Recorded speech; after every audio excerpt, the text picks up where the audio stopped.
खरं म्हणजे पाटण्याला जी बैठक आहे ती मोदी हटाव बैठक नाही आहे, परिवार बचाव बैठक आहे। सगळ्या परिवारवादी पार्ट्या एकत्रित आल्या आहेत आणि आपला परिवार कसा वाचू शकेल आणि आपल्याच कुटुंबाकडे कशी सत्ता राहू शकेल याकरता हे सगळे लोक एकत्रित आले आहेत। कारण यांच्याकरता या ठिकाणी राज्य चालवणं हा धंदा आहे, हे त्यांचं प्रोफेशन आहे आणि भारतीय जनता पक्षाकरता आणि मोदीजींकरता ती सेवा आहे। आणि म्हणून मागच्याही काळामध्ये 2019ला या सगळ्या लोकांनी एकत्रित येऊन पाहिलं, पण जनता ही मोदीजींच्याच पाठीशी आहे। आणि आता तर 2024मध्ये मागच्या वेळेपेक्षाही जास्त ताकदीने जनता मोदीजींच्या आणि NDAच्या पाठीशी उभी राहील। त्यामुळे अशा प्रकारचे कितीही मेळावे यांनी केले तरी देखील मला वाटत नाही की त्याचा काही परिणाम होईल। पण एका गोष्टीचं मला आश्चर्य वाटतं की सातत्याने महबूबा मुफ्तीच्या नावावर भारतीय जनता पक्षाला टोमणे मारणारे उद्धव ठाकरेजी आता महबूबा मुफ्तीसोबत तर चाललेच आहे, पण त्यांच्या बाजूलाच बसले आहेत।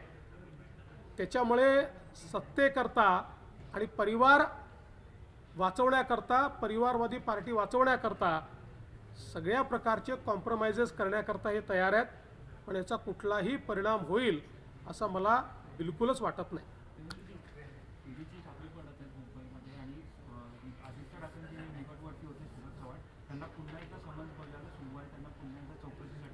या संदर्भात सगळी माहिती ईडी आपल्याला देईल, माझ्याकडे काही त्यातली सगळी माहिती नाही, त्यामुळे त्या संदर्भात मी आत्ता काही बोलणार नाही। अधिकाऱ्यांमध्ये अस्वस्थता या सगळ्यावरनं निर्माण झालेली आहे। मला स्पष्टपणे असं वाटतं की कुठल्याही अधिकाऱ्यांना टार्गेट करण्याचा प्रयत्न या ठिकाणी होणार नाही आहे। मात्र शेवटी जर एखादा घोटाळा घडला आहे तर त्याची माहिती देताना किंवा त्याची माहिती घेताना काही अधिकाऱ्यांना बोलवावं लागेल, त्यांच्याकडनं माहिती घ्यावी लागेल, काहींची चौकशी करावी लागेल। शेवटी घोटाळा तर घडला आहे, ते दिसून पडतं आहे। आणि कोविडच्या काळामध्ये इतका मोठा घोटाळा करणारे म्हणजे ज्यांनी प्रेताच्या टाळूवरचं लोणी खाल्लेलं आहे अशा लोकांना सोडून तर देता येणार नाही। त्यामुळे आता त्या संदर्भात जी काही चौकशी आहे ती चौकशीच्या पद्धतीने होईल। झालं, बोला आता।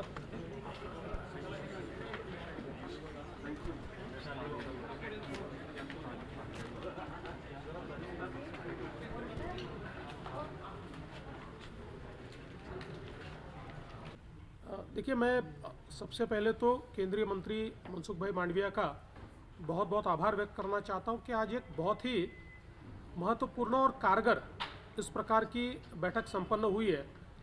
इस बैठक में केंद्र सरकार की ओर से जो प्रधानमंत्री जन आरोग्य योजना है, इस योजना को महाराष्ट्र में इफ़ेक्टिवली लागू करने के लिए जो हमारे सामने समस्याएं थी उनको एक प्रकार से छुड़ाने का काम आज मंत्री महोदय जी ने किया है। और हम लोगों ने तय किया है केंद्र की योजना और राज्य की योजना, दोनों योजनाएं 5 लाख तक का अभी कवर देने वाली है।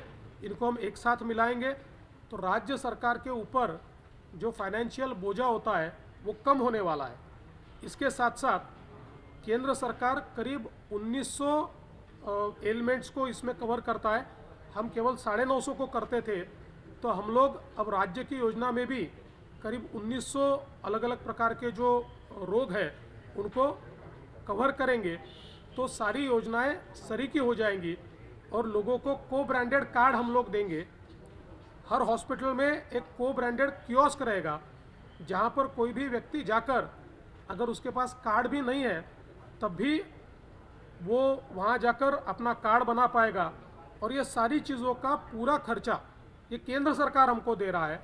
इसके साथ साथ केंद्र सरकार ने हमको इंफ्रास्ट्रक्चर तैयार करने के लिए एक 3000 करोड़ रुपया अलग से दिया है।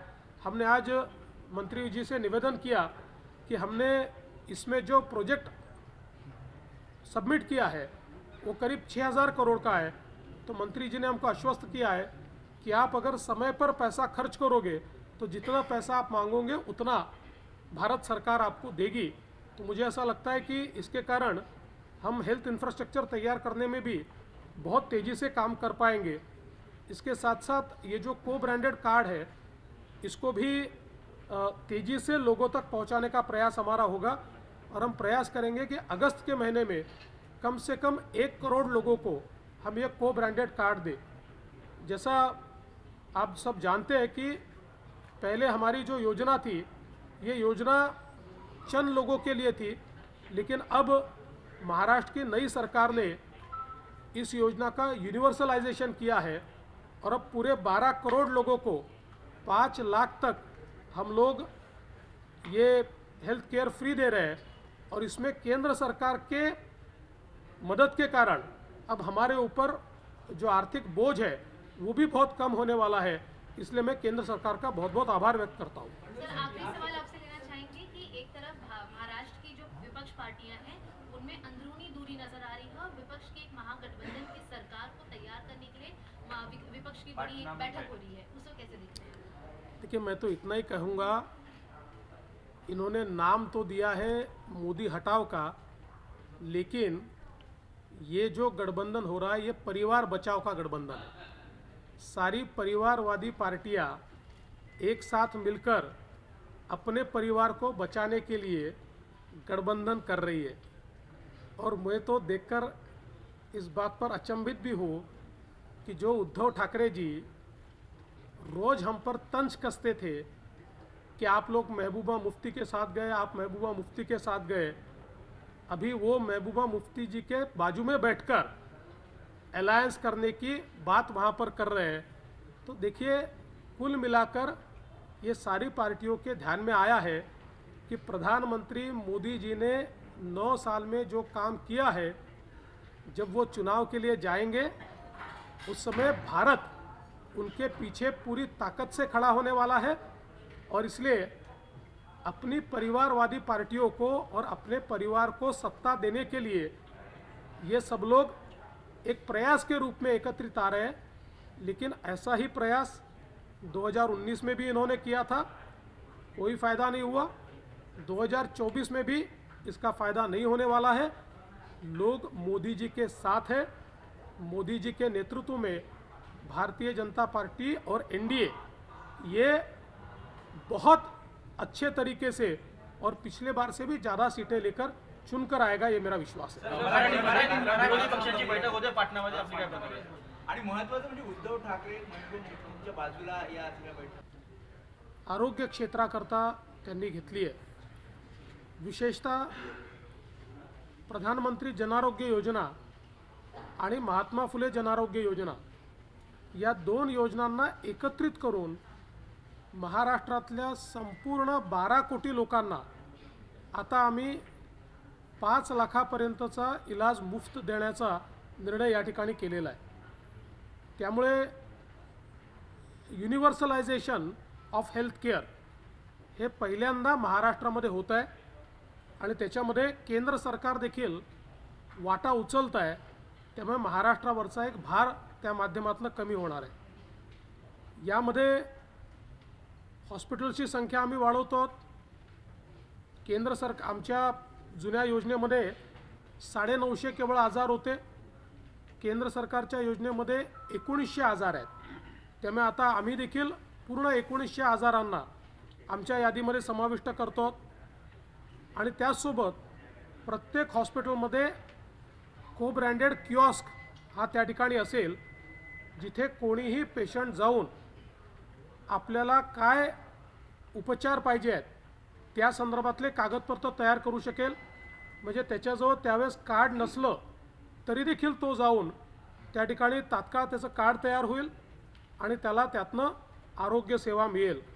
त्यामुळे मला असं वाटतं की एक अत्यंत महत्त्वपूर्ण पाऊल 12 कोटी लोकांना 5 लाखापर्यंत मोफत इलाज देण्याच्या संदर्भात आज या ठिकाणी आपण उचललेला आहे आणि आपण त्याची घोषणा बजेटमध्ये केली होती। आता कॅबिनेटचा निर्णय देखील येतो आहे, पण त्याच्यामध्ये केंद्र सरकारचा एक मोठा वाटा आपल्याला मिळतो आहे, ज्याच्यामुळे महाराष्ट्र सरकारवर जो आर्थिक बोजा आहे तो कमी होणार आहे। यासोबत या ठिकाणी हेल्थ इन्फ्रास्ट्रक्चर तयार करण्याकरता केंद्र सरकारच्या योजनेतनं 3000 कोटी रुपये आम्हाला केंद्र सरकारने दिलेत। आम्ही 6000 कोटी रुपयाचे त्या ठिकाणी प्रपोजल दिले आहेत। तर त्या संदर्भात देखील माननीय मंत्री महोदयांनी सांगितलं की जर तुम्ही वेळेत पैसे खर्च करणार असाल तर आम्ही उर्वरित पैसे देखील तुम्हाला द्यायला तयार आहोत। यामुळे मोठ्या प्रमाणात ग्रामीण भागामध्ये हेल्थ इन्फ्रास्ट्रक्चर तयार करण्याकरता केंद्र सरकारची एक मोठी मदत मिळणार आहे। आमचा प्रयत्न असा असणार आहे की आता को ब्रँडेड कार्ड जे आम्ही देतो ज्याच्यामध्ये केंद्राची योजना आणि राज्याची योजना, तर आमचा प्रयत्न असेल की ऑगस्टमध्ये किमान 1 कोटी लोकांना हे कार्ड मिळालं पाहिजे आणि येत्या 6 महिन्यामध्ये 10 कोटी लोकांपर्यंत हे कार्ड आम्हाला देता आलं पाहिजे। अशा प्रकारचा प्रयत्न आमचा असणार आहे। त्यामुळे मला असं वाटतं की आजची जी बैठक आहे ही खूपच महत्त्वपूर्ण झाली आहे आणि आमचे जेवढे प्रश्न होते हे सगळे प्रश्न त्याच ठिकाणी माननीय केंद्रीय मंत्र्यांनी निकाली काढल्यामुळे आता या योजनेमध्ये गती आणण्याकरता आम्हाला अतिशय मोलाची मदत होणार आहे। देवेंद्रजी, आरोग्य खात्याने मधल्या काळात जे प्राधिकरण केलेलं होतं की मेडिसिनच्या प्रोक्युरमेंट संदर्भात त्याच्याशी आणि या सगळ्याचं काही हे आहे का? आणि आणखी इन्फ्रास्ट्रक्चर जे आपण म्हणतोय ते इन्फ्रास्ट्रक्चर बिल्डिंगसाठी येणाऱ्या काळात जी कंत्राट असतील त्याच्या संदर्भात कुठल्या प्राधिकरणाचा निर्णय का? नाही, असं आहे की पहिल्यांदा तर ते जे आपण महामंडळ केलं आहे त्याचं कारण असं आहे की राज्याचे वेगवेगळे विभाग हे त्या ठिकाणी औषधं खरेदी करतात आणि अनेक वेळा लक्षात येतं की वेगवेगळ्या रेटवर त्याची खरेदी होते, वेगवेगळ्या पद्धतीनं खरेदी होते आणि म्हणून सगळी खरेदी एकत्रित आणण्याकरता हे महामंडळ केलं आहे। आता त्याची सुरुवात देखील झाली आहे, लवकरच ते पूर्णपणे त्या ठिकाणी कारगर होईल। आणि यासोबत हेल्थ इन्फ्रास्ट्रक्चर तयार करण्याकरता आपल्याकडे PWD विभागही आहे। आता PWD विभागाच्या अंतर्गत आपण एक महामंडळ देखील तयार केलं आहे की जे रोड्सच्या व्यतिरिक्तचं इन्फ्रास्ट्रक्चर तयार करू शकणार आहे। त्यामुळे आता याला आपल्याला गती देता येईल। देवेंद्र जी, हिंदी में जानकारी देना चाहेंगे कि आज की जो मीटिंग है उसका संदर्भ क्या है और किस तरह से आयुष्मान भारत के अंदर डिजिटल हेल्थ मिशन के तहत हमने 2 स्तरीय व्यवस्था की है।